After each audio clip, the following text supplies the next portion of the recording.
ಅದೇ ಸಮಸ್ಯೆಗಳು ಅದೇ ಪರಿಹಾರ ಮಾಡ್ತಕ್ಕಂಥ ಭರವಸೆ ಇರತಕ್ಕಂಥ ಕರಪತ್ರವನ್ನು 5ನೇ ಬಾರಿಗೂ ಕೂಡ ಮುದ್ರಿಸಿದ್ದಾರೆ ಅಂತಂದ್ರೆ, ಒಬ್ಬ ವ್ಯಕ್ತಿ ನಿರಂತರವಾಗಿ 24 ವರ್ಷ ಪ್ರತಿನಿಧಿಸಿದ್ರೂ ಕೂಡ ನಿಮ್ಮ ಸಮಸ್ಯೆ ಬಗೆಹರಿದಿಲ್ಲ ಅಂತಂದ್ರೆ, ಇಷ್ಟು ವರ್ಷ ಆದ್ರೂ ಇಲ್ಲಿನ ಜನಪ್ರತಿನಿಧಿಗಳು ನಿಮ್ಮ ಸಮಸ್ಯೆಗಳನ್ನು ಬಗೆಹರಿಸಿಲ್ಲ ಅಂತಂದ್ರೆ ದಯಮಾಡಿ ಇವ್ರನ್ನ ಬದಲಾಯಿಸಿ ಅಂತಾನೆ ಹೇಳಿದ್ದೆ. JDS ಮತ್ತು BJP ಮೈತ್ರಿ ಕ್ಯಾಂಡಿಡೇಟ್, ಒಂದು ಪ್ರೈಮರಿ ಶಾಲೆಯಲ್ಲಿ ಪಾಠ ಮಾಡ್ತಕ್ಕಂಥ ಅರ್ಹತೆನೂ ಇಲ್ಲದೆ ಇರತಕ್ಕಂಥ ವ್ಯಕ್ತಿ ಯಾವ ಮಾನದಂಡ ಇಟ್ಟುಕೊಂಡು BJP ಮತ್ತು JDS ಇವ್ರನ್ನ ಅಭ್ಯರ್ಥಿಯನ್ನಾಗಿ ಮಾಡಿದೆ?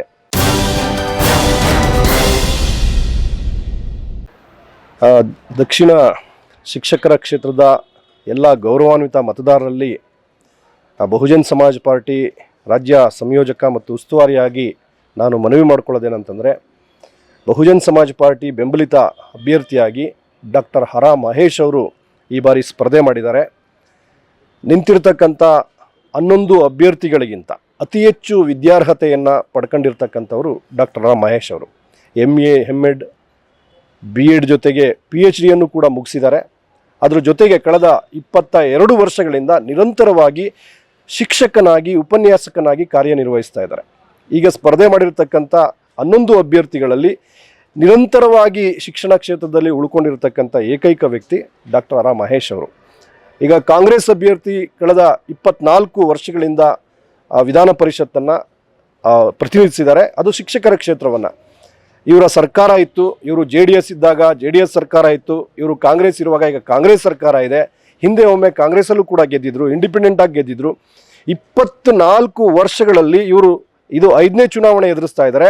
ಆ 4 ಚುನಾವಣೆ, ಕಳೆದ 4 ಚುನಾವಣೆಗಳಲ್ಲಿ ಯಾವ ಕರಪತ್ರವನ್ನು ಮುದ್ರಿಸಿದ್ರೋ ಆ ಕರಪತ್ರದಲ್ಲಿ ಏನೇನು ಸಮಸ್ಯೆಗಳನ್ನ ಪರಿಹಾರ ಮಾಡ್ತೀನಿ ಅಂತೇಳಿ ಇವರು ಮಾತು ಕೊಟ್ಟಿದ್ರೋ ಅದೇ ಕರಪತ್ರ, ಅದೇ ಸಮಸ್ಯೆಗಳು, ಅದೇ ಪರಿಹಾರ ಮಾಡ್ತಕ್ಕಂಥ ಭರವಸೆ ಇರತಕ್ಕಂಥ ಕರಪತ್ರವನ್ನು 5ನೇ ಬಾರಿಗೂ ಕೂಡ ಮುದ್ರಿಸಿದ್ದಾರೆ ಅಂತಂದರೆ, ಇವರು 24 ವರ್ಷ ಶಿಕ್ಷಕರನ್ನು ಪ್ರತಿನಿಧಿಸಿಲ್ಲ, ಇವರು ಮಾಮೂಲಿ ರಾಜಕಾರಣಿಯಾಗಿ ಕೆಲಸ ಮಾಡಿದ್ದಾರೆ. ಹಾಗಾಗಿ ಈ ಘನ ವ್ಯಕ್ತ ಮತದಾರರಲ್ಲಿ ನಾನು ಮನವಿ ಮಾಡ್ಕೊಳ್ಳೋದೇನಂತಂದರೆ, ಒಬ್ಬ ವ್ಯಕ್ತಿ ನಿರಂತರವಾಗಿ 24 ವರ್ಷ ಪ್ರತಿನಿಧಿಸಿದ್ರೂ ಕೂಡ ನಿಮ್ಮ ಸಮಸ್ಯೆ ಬಗೆಹರಿದಿಲ್ಲ ಅಂತಂದರೆ ಇಲ್ಲಿ ನೀವು ಅವ್ರನ್ನ ಅನಿವಾರ್ಯವಾಗಿ ಬದಲಾವಣೆ ಮಾಡೋ ಅಂಥದ್ದು ಸೂಕ್ತ ಆಗಿದೆ ಅಂತಕ್ಕಂಥದ್ದು ನನ್ನ ಅಭಿಪ್ರಾಯ. ಅದರಲ್ಲೂ ವಿಶೇಷವಾಗಿ ನಾನು ಈ ಅನುದಾನಿತ ಶಾಲಾ ಕಾಲೇಜುಗಳ ಶಿಕ್ಷಕರ ಏನು ಒಂದು ಕೂಗಿದೆ, ಅವ್ರಿಗೆ ಏನು ಸರ್ಕಾರಿ ಶಾಲಾ ಶಿಕ್ಷಕರಿಗೆ ಸಿಗ್ತಾ ಇರ್ತಕ್ಕಂಥ ಆರೋಗ್ಯ ಸೌಲಭ್ಯ ಆಗಿರ್ಬೋದು, ಪೆನ್ಷನ್ ಸೌಲಭ್ಯ ಆಗಿರ್ಬೋದು, ಎಲ್ಲ ಬೆನಿಫಿಟ್ಗಳೇನಿದೆ ಆ ಬೆನಿಫಿಟ್ಗಳಿಗೋಸ್ಕರ ಅನುದಾನಿತ ಶಾಲಾ ಕಾಲೇಜುಗಳ ಶಿಕ್ಷಕರು ನಿರಂತರವಾಗಿ ಹೋರಾಟ ಮಾಡ್ಕೊಂಡು ಬಂದಿದ್ದಾರೆ. ಅವರ ಹೋರಾಟದಲ್ಲಿ ನಾನು ಕೂಡ ಭಾಗವಹಿಸಿದೆ. ಅದೇ ಕಾರ್ಯಕ್ರಮಕ್ಕೆ, ಅದೇ ಹೋರಾಟಕ್ಕೆ ಮಾನ್ಯ ಮರಿತಿಬೇಗೌಡರು ಕೂಡ ಬಂದಿದ್ರು. ನಾನು ಓಪನ್ ಸ್ಟೇಜಲ್ಲಿ ಹೇಳಿದ್ದು ಇದೇ ಮಾತು. ಇಷ್ಟು ವರ್ಷ ಆದ್ರೂ ಇಲ್ಲಿನ ಜನಪ್ರತಿನಿಧಿಗಳು ನಿಮ್ಮ ಸಮಸ್ಯೆಗಳನ್ನು ಬಗೆಹರಿಸಿಲ್ಲ ಅಂತಂದರೆ ದಯಮಾಡಿ ಇವ್ರನ್ನ ಬದಲಾಯಿಸಿ ಅಂತಲೇ ಹೇಳಿದ್ದೆ. ಈಗ ನಾನು ಮನವಿ ಮಾಡ್ಕೊಳ್ತಾ ಇದ್ದೀನಿ, ನಿಮ್ಮ ಸಮಸ್ಯೆಯನ್ನು ಬಗೆಹರಿಸಲಿಕ್ಕೆ ಆಗದೇ ಇರತಕ್ಕಂತಹ ಈ ಅಭ್ಯರ್ಥಿಯನ್ನು ದಯಮಾಡಿ ನೀವು ಸೋಲಿಸಿ ಅವ್ರನ್ನ ಮನೆ ಕಳಿಸಿ. ಇನ್ನು ವಿಶೇಷವಾಗಿ JDS ಮತ್ತು BJP ಮೈತ್ರಿ ಕ್ಯಾಂಡಿಡೇಟ್, ಒಂದು ಪ್ರೈಮರಿ ಶಾಲೆಯಲ್ಲಿ ಪಾಠ ಮಾಡ್ತಕ್ಕಂಥ ಅರ್ಹತೆನೂ ಇಲ್ಲದೆ ಇರತಕ್ಕಂಥ ವ್ಯಕ್ತಿ ಇವತ್ತು ಈ ಕ್ಷೇತ್ರದಲ್ಲಿ ನಿಂತಿರ್ತಕ್ಕಂಥ ಅಭ್ಯರ್ಥಿಗಳಲ್ಲಿ ಅತಿ ಹೆಚ್ಚು ಆದಾಯವನ್ನು ಹೊಂದಿರತಕ್ಕಂಥ, ಸಂಪನ್ಮೂಲವನ್ನು ಹೊಂದಿರತಕ್ಕಂಥ ಕೋಟ್ಯಾಧಿಪತಿ ಅಭ್ಯರ್ಥಿಯಾಗಿ ಹೊರಹೊಮ್ಮಿದ್ದಾರೆ. ಹಾಗಿದ್ರೆ ಯಾವ ಮಾನದಂಡ ಇಟ್ಟುಕೊಂಡು BJP ಮತ್ತು JDS ಇವ್ರನ್ನ ಅಭ್ಯರ್ಥಿಯನ್ನಾಗಿ ಮಾಡಿದೆ?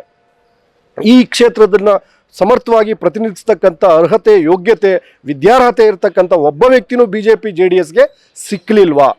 ಸೊ ಇಂಥ ಸಂದರ್ಭದಲ್ಲಿ ನಾನು ಮನವಿ ಮಾಡ್ಕೊಳ್ಳೋದೇನಂತಂದರೆ, ಇದು ಶಿಕ್ಷಕ ವೃತ್ತಿಗೆ, ಶಿಕ್ಷಕ ಕ್ಷೇತ್ರಕ್ಕೆ ಮಾಡ್ತಾ ಇರ್ತಕ್ಕಂಥ ಭಾಳ ದೊಡ್ಡ ಅವಮಾನ.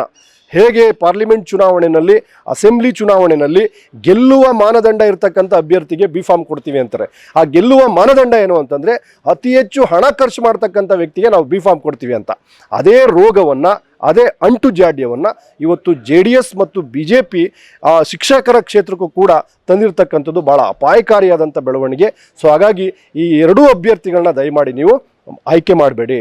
ಭಾಳ ವಿಶೇಷವಾಗಿ ಒಬ್ಬ ಕಲಾವಿದನಾಗಿ, ಹೋರಾಟಗಾರನಾಗಿ, ಬರಹಗಾರನಾಗಿ, ಭಾಷಣಕಾರನಾಗಿ, ಸಂಘಟನಾಕಾರನಾಗಿ ನಿರಂತರವಾಗಿ ಸಾಮಾಜಿಕ ಚಟುವಟಿಕೆಯಲ್ಲಿ ತೊಡಗಿಸ್ಕೊಂಡಿರ್ತಕ್ಕಂಥ ಡಾಕ್ಟರ್ ಹರಾ ಮಹೇಶ್ ಈ ಕ್ಷೇತ್ರಕ್ಕೆ ಅತ್ಯಂತ ಸೂಕ್ತವಾಗಿರ್ತಕ್ಕಂಥ ವ್ಯಕ್ತಿ ಮತ್ತು ಶಿಕ್ಷಕರ ಎಲ್ಲ ಸಮಸ್ಯೆಗಳನ್ನು ಸ್ವತಃ ಅನುಭವಿಸ್ತಾ ಇರ್ತಕ್ಕಂಥ ವ್ಯಕ್ತಿ. ಶಿಕ್ಷಕನಾಗಿ, ಉಪನ್ಯಾಸಕನಾಗಿ ಅದೇ ಕ್ಷೇತ್ರದಲ್ಲಿದ್ದು ಆ ಸಮಸ್ಯೆಗಳ ಸಂಪೂರ್ಣ ಅರಿವಿರ್ತಕ್ಕಂಥ ವ್ಯಕ್ತಿ ಆಗಿರೋದ್ರಿಂದ ಅವರನ್ನು ದಯಮಾಡಿ ನೀವು ಆಯ್ಕೆ ಮಾಡಬೇಕು. ಯಾವ ಆಮಿಷಗಳಿಗೂ ಜನಸಾಮಾನ್ಯರು ಬಲಿಯಾಗ್ರಿ, ಅದ್ರ ಬಗ್ಗೆ ನಾವು ಅದನ್ನ ತಿದ್ದೋ ಅಂತ ಕೆಲಸವನ್ನ ಮಾಡೋಣ. ಆದರೆ ಪ್ರಜ್ಞಾವಂತರು ಡಬಲ್ ಡಿಗ್ರಿ, ತ್ರಿಬಲ್ ಡಿಗ್ರಿ, PhDಗಳನ್ನ ಮಾಡ್ಕೊಂಡಿರ್ತಕ್ಕಂಥ ಪ್ರಜ್ಞಾವಂತ ಇರ್ತಕ್ಕಂಥ ಈ ಕ್ಷೇತ್ರ ಯಾವುದೇ ಆಮಿಷಗಳಿಗೆ ಬಲಿಯಾಗಲ್ಲ ಅಂತಕ್ಕಂಥ ಒಂದು ಅಪಾರವಾದಂಥ ನಂಬಿಕೆ ಮತ್ತು ವಿಶ್ವಾಸ ನಮಗಿದೆ. ಹಾಗಾಗಿ ಈ ಕ್ಷೇತ್ರದ ಎಲ್ಲ ಬಂಧುಗಳು, ಮತದಾರ ಬಂಧುಗಳು, ಜಾತಿ ಧರ್ಮ ಪಕ್ಷವನ್ನು ಮೀರಿ ಅತ್ಯಂತ ಹೆಚ್ಚಿನ ಅರ್ಹತೆ ಇರತಕ್ಕಂಥ ಹೋರಾಟಗಾರನಾಗಿರ್ತಕ್ಕಂಥ ಡಾಕ್ಟರ್ ರಾ ಮಹೇಶ್ ಅವರಿಗೆ ನೀವು ಪ್ರಥಮ ಪ್ರಾಶಸ್ತ್ಯದ ಮತವನ್ನು ಕೊಡೋದ್ರ ಮುಖಾಂತರ ಮೊದಲನೇ ಕೌಂಟಿಂಗ್ನಲ್ಲೇ, ಮೊದಲನೇ ಹಂತದಲ್ಲೇ ಇವರು ಗೆಲ್ಲಿಕ್ಕೆ ಒಂದು ಅವಕಾಶ ಮಾಡಿಕೊಡ್ಬೇಕಂತೇಳಿ ಬಹುಜನ್ ಸಮಾಜ್ ಪಾರ್ಟಿಯ ಪರವಾಗಿ ಮತ್ತು ಎಲ್ಲ ಶಿಕ್ಷಕ ಬಂಧುಗಳ ಪರವಾಗಿ ನಾನು ಮನವಿ ಮಾಡ್ಕೊಳ್ತೀನಿ. Thank you very much. Jai Bhim. ಸ್ಥಳೀಯ ಹಾಗೂ ನಿಖರ ಸುದ್ದಿಗಾಗಿ ಸಬ್ಸ್ಕ್ರೈಬ್ ಆಗಿ ಬೇಮಾ ವಿಜಯ ಡಿಜಿಟಲ್ ಯೂಟ್ಯೂಬ್ ಚಾನೆಲ್ ಹಾಗೂ ಪಕ್ಕದಲ್ಲಿ ಕಾಣುವ ಬೆಲ್ ಐಕಾನ್ ಕ್ಲಿಕ್ ಮಾಡಿ ಕ್ಷಣ ಕ್ಷಣದ ಅಪ್ಡೇಟ್ಗಳನ್ನು ಪಡೆದುಕೊಳ್ಳಿ.